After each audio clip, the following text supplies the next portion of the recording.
एक बात याद रखना, भगवान की कृपा जिसके ऊपर भी होती है वो सदैव मुस्कुराता रहता है। आप कहो महाराज मुस्कुराते हैं तो हम रहते हैं, पर कृपा कृपा दिखाई नहीं पड़ती है। मुस्कुराना दो प्रकार से होता है, एक बाहर से एक भीतर से। कुछ लोग जबरदस्ती फोटो के चक्कर में मुस्कुराते, हाँ उनके सामने कैमरा कर दो, फोटो खींच रही, अच्छा थोड़ा रुक जाइए, और फिर चेहरा ऐसा कर लेंगे जैसे पिट के आए हो। हाँ, तो एक बाहर से मुस्कुराना है, एक अंदर से मुस्कुराना है। यदि मुस्कुराना ही है, अंदर से मुस्कुराना सीखो। ये दुनिया में ये तमाशे लगे रहेंगे, संसार है, यहाँ कुछ ना कुछ तो चलते ही रहना है, कुछ भला कुछ बुरा ये चलता रहेगा। प्रकृति नेचर अपना बैलेंस बनाता रहेगा, कभी भला ज्यादा होगा, कभी बुरा ज्यादा होगा, कभी युद्ध होगा, कभी विवाद होगा, कभी संवाद होगा, कभी खुशखबरी आएगी, कभी दुख खबरी आएगी, कभी खट्टा पाओगे, कभी मीठा पाओगे। ये चलता ही संसार में रहना। इस खेल को हम तुम समझ नहीं सकते हैं, और न समझने की कोशिश करनी चाहिए, न परेशान होना चाहिए। जो चल रहा भगवान की कृपा मानकर चलने दो। आप तो दो काम करो, पूछो क्या? अरे जोर से तो पूछो, और जोर से पूछो। आप तो दो काम करो, पहला भजन, और दूसरा परिवार के साथ, दीनहीनों के साथ, खुद के साथ भोजन। भोजन की व्यवस्था हो और भजन की व्यवस्था हो। हमारे संत गाते, गुरुवर इतना दीजिए जामे कुटुंब, मैं भी भूखा ना रहूं, साधु ना भूखा। भगवान आप हमें इतना दो, मैं भी भूखा ना रहूं और साधु भी भूखा ना जाए, बस इतना। फिर किसी ने हमें आज एक पत्र भेजा, बहुत दिन पहले भेजा पर हम आज पढ़ पाए। उन्होंने हमको लिखा कि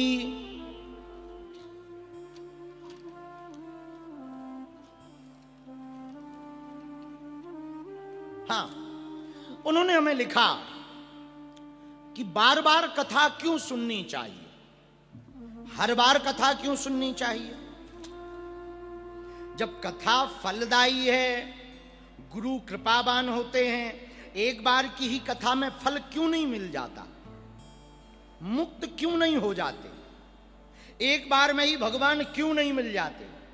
बार बार वही कथा, वही कंस मर रहा, वही रावण मर रहा, वही हनुमान जी लंका जा रहे हैं, ये बार बार क्यों सुनाना पड़ता है? एक बार में क्यों नहीं हो जाता कल्याण, यदि कथा इतनी ही फलदायी है? इनका नाम है अजीत सिंह, ठटरी के बरे, नक्कटा, मूसर चंदा। तुमने कहा कि बार बार कथा क्यों सुननी चाहिए? बेटा हम तुमसे पूछते हैं, बार बार क्यों खाना चाहिए? एक बार ही दबा के खा लो, लौट के दोबारा ना खाओ, चलेगा क्या? दूसरे तीसरे दिन चौथे दिन ही टपक जाओगे।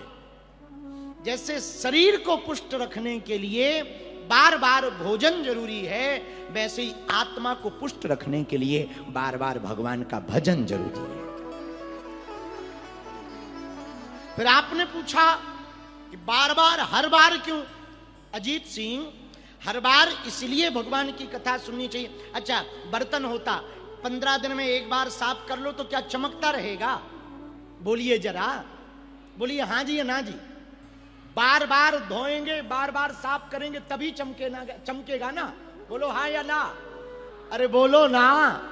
तो बार बार जैसे बर्तन साफ करने से बर्तन चमकता है, वैसे ही बार बार भगवान का भजन करने से मन चमकता है, जीवन चमकता है। फिर आपने पूछा कि गुरु कृपा, भगवत कृपा, एक बार में ही मुक्त क्यों नहीं हो जाते? भैया तुम एक बार में ही पैसा पाके तृप्त क्यों नहीं हो जाते? हाँ, तुमने कहा एक बार में ही मुक्त क्यों नहीं, एक बार पैसा पाके तुम तृप्त क्यों नहीं हो जाते? तुम तृप्त हो जाओगे सो मुक्त हो जाओगे। अब तुम्हें भी तो बार बार चाहिए ना, तो जी हमने आदमियों को देखा है, उस शंकर जी के मंदिर में 2.5 रुपया का दूध चढ़ाएगा, 2 करोड़ का पर्चा पकड़ा देगा। मकान बन जाए, हे भोले बाबा, शादी हो जाए, हे भोले बाबा, नौकरी लग जाए, हे भोले बाबा, लुगाई बढ़िया मिल जाए, हे भोले बाबा, दुकान हो जाए, 2 रुपया का दूध चढ़ाएंगे, 2 करोड़ का पर्चा पकड़ा देंगे। जैसे शंकर जी रजिस्टर लेके बैठे हो कि आजा बेटा बता है? तो अजीत सिंह, आपने कहा कि एक बार में ही मुक्त क्यों नहीं हो जाते? एक बार में तृप्त हो जाओ सो मुक्त हो जाओगे। मुक्त होने का मतलब आप ये मत समझना कि मर गए। मुक्त होने, कामनाओं की मुक्ति पा लेना ही मुक्ति है। कामनाओं से मुक्त हो जाना मुक्ति है। फिर बार बार क्यों? इस पर एक बात हम कहना चाहते, एक बात याद रखना, भगवान जब किसी को चुनता है ना, तो वो आपकी या हमारी सोच से नहीं चुनता। भगवान आपसे जब जो कराना चाहेगा वो करा लेगा।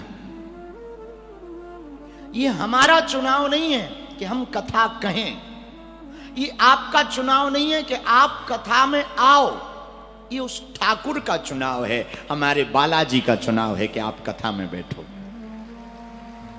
ये उसकी मर्जी। अपना घर एक ऐसा कार्य कर रहे हैं जो दीनहीन हैं, निराश्रित हैं, विक्षिप्त हैं, उनको गले लगा रहे हैं, अनाथों को सनाथ कर रहे हैं। मेरे पागलों, हमने बहुत लोग ऐसे देखे जो केवल अपने लिए जीते। हमने बहुत लोग ऐसे देखे जो अपने साथ साथ अपने परिवार के लिए जीते। हमने बहुत लोग ऐसे देखे जो अपने साथ साथ अपने परिवार के साथ साथ अपने रिश्तेदारों के लिए जीते। हमने बहुत लोग ऐसे देखे अपने लिए, अपने परिवार के लिए, अपने रिश्तेदार के लिए, अपने समाज के लिए जीते हैं। पर हमने बहुत कम ऐसे लोग देखे जो सबके लिए जीते हैं। वो उनमें एक है अपना घर परिवार, जो सबके लिए जी रहे, जिनका अता नहीं पता नहीं, कहां के रहने वाले कौन हैं, वो भी मानसिक विक्षिप्त हैं, उनकी सेवा कर रहे, उन दरिद्र नारायणों की सेवा कर रहे। मेरे पागलों, सनातन का अर्थ क्या?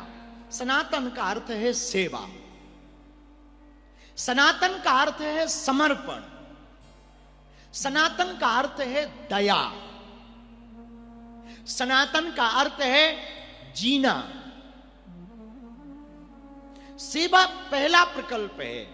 अष्टादश पुराणेषु व्यासस्य वचनम द्वयम परोपकाराय पुण्याय पापाय परपीडनम। 18 पुराणों में वेदव्यास ने 2 बातें स्पष्ट रूप से कही। परोपकार से बढ़कर कोई उपकार नहीं है, परोपकार से बढ़कर कोई पुण्य नहीं है। अपने लिए तो सब जीते हैं, कोई दूसरों के लिए जिए, समझना ये भगवान का ही भेजा हुआ है। तीसरी बात, मेरे पागलों, हमारे द्वारा जब सेवा हो ना, या आपके द्वारा, तब एक बात याद रखना, हम उसे धन्यवाद की अपेक्षा ना रखें। क्योंकि ये मानकर यदि हम सेवा करेंगे कि हम कर रहे हैं, तो आपकी सेवा व्यर्थ हो जाएगी। ये मानकर हमें सेवा करनी चाहिए कि भगवान हमसे करवा रहा है। दुनिया का एक अमीर आदमी है वॉरेन बफे। वॉरेन बफे के पास विवेकानंद जी गए।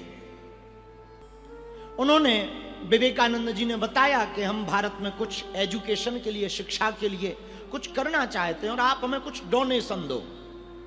वॉरेन बफे ने उस जमाने में विवेकानंद जी को मिलियंस की चेक दी, मिलियंस की, और उसने इंग्लिश में कहा कि यू से थैंक्स फॉर मी, आप मुझे धन्यवाद दो, मैंने आपको इतने रुपयों की चेक दी है, इतना डोनेशन दिया है, आप मुझे धन्यवाद दो।